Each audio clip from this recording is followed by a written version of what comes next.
cours est dédié à la Refoua Shelema de Yael Sarah Bat Rachel. Chers amis, tous les vendredis soirs, le maître de maison prend la coupe de vin et récite le même texte qu'on appelle le Kiddush.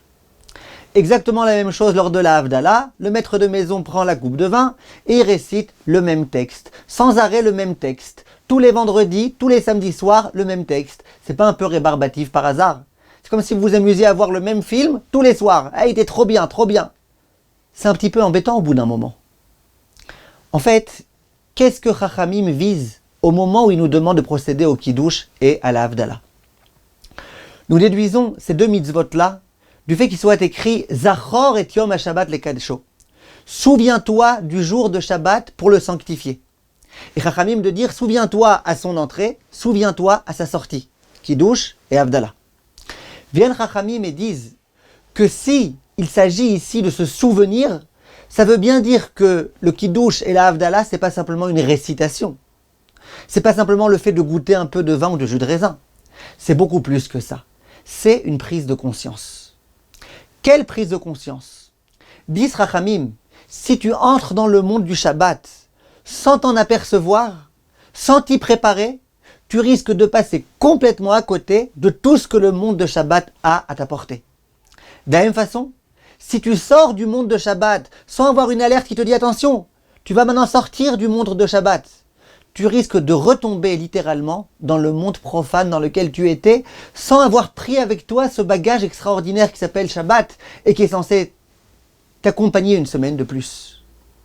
Or, c'est quoi cette prise de conscience qu'on a pris, qu'on doit avoir pendant Shabbat et à laquelle on doit se préparer vendredi et de laquelle on doit savoir se séparer au fur et à mesure sans trop se séparer réellement, le Motzei Shabbat. Alors réfléchissons un petit peu à ce Kiddush. Le Kiddush, tout d'abord, il se fait à table.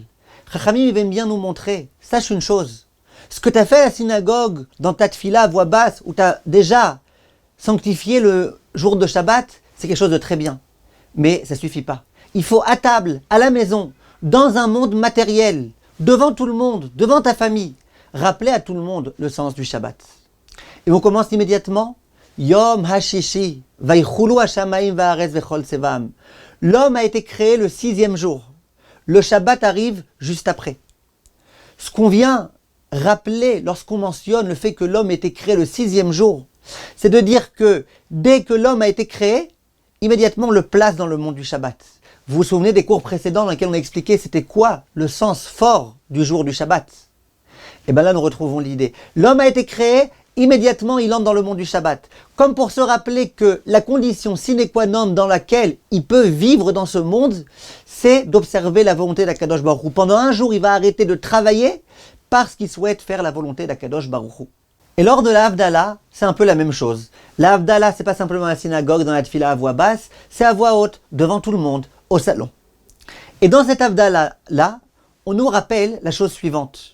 Tu sais, il y a une grande différence entre le jour et la nuit, entre la lumière et l'obscurité, entre le peuple juif et les nations du monde.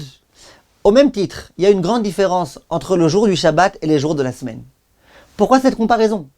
Pourquoi comparer la différence entre le jour du Shabbat et les jours de la semaine à la différence qu'il y a entre la lumière et l'obscurité ou le peuple juif et les autres peuples? Vienne Chachamim, le Rav Shimshon Raphaël Hirsch insiste sur ça et il dit la chose suivante. De la même façon que nous comprenons très bien que pourquoi Hachem a créé la lumière, c'est pour pouvoir éclairer dans l'obscurité. De la même façon qu'Akadosh Baruch Hu a créé le peuple juif pour pouvoir avoir une influence positive sur les autres nations du monde.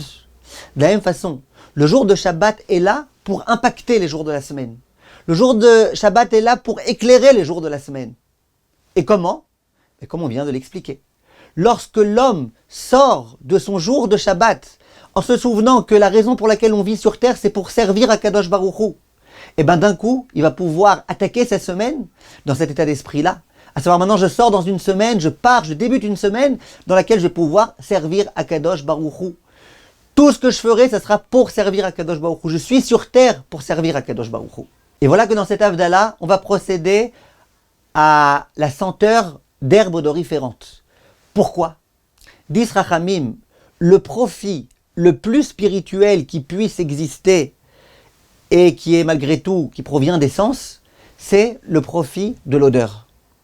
Manger, c'est beaucoup moins spirituel que de sentir. On sait que maintenant, notre âme particulière qui nous accompagnait pendant le Shabbat, ainsi que la Gemara dit, va nous quitter. On va maintenant rentrer dans un monde qui est matériel, on risque de mal se sentir. Qui est-ce qui va venir maintenant pour nous remonter le moral en quelque sorte?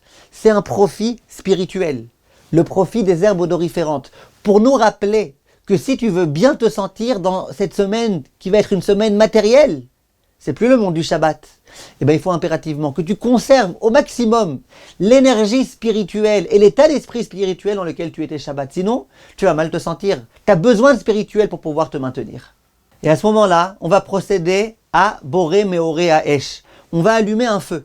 Quel rapport entre la Havdalah et le feu? Dis Rachamim, c'est que le feu, c'est quelque chose qui d'une part est très très positif. On peut s'en servir pour des choses magnifiques. D'autre part, il est destructeur. Tout dépend comment on s'en sert. Et l'homme a la possibilité de s'en servir pour le bien, pour construire et non pas pour détruire. Pour éclairer et non pas pour mettre des incendies ici ou ailleurs. À nouveau, nous venons nous rappeler que cette force qui est le feu a été créée par Akadosh Baruch Hu, l'homme doit s'en servir selon sa volonté. Et bien de la même façon, tout ce que l'homme va devoir faire dans sa vie, ça va être se servir de ce qu'Akadosh Baruch Hu lui a donné pour pouvoir accomplir sa volonté. Tu rentres maintenant dans le monde du travail. Et bien dans le monde du travail, travaille avec plaisir, mais en accomplissant la volonté d'Akadosh Baruch Hu. Et voilà que la dernière halakha de Shabbat, c'est ce qui s'appelle Tosefet Shabbat. Rajouter un peu plus de Shabbat. De la même façon que vendredi, on prend Shabbat un peu plus tôt. De la même façon, Motzei Shabbat, on fait durer Shabbat un peu plus de temps. On vient en quelque sorte empiéter sur les jours de semaine. Quelle est la symbolique? La symbolique, c'est de rappeler à l'homme que l'idéal serait qu'il n'y ait pas de dichotomie entre le monde spirituel, le monde du Shabbat, et le monde matériel, le monde de la semaine. Ça serait bien d'empiéter un petit peu, que l'un empiète sur l'autre. À savoir que le Shabbat, il continue un petit peu sur la semaine. Que la semaine soit imprégnée, impactée par la dimension du Shabbat.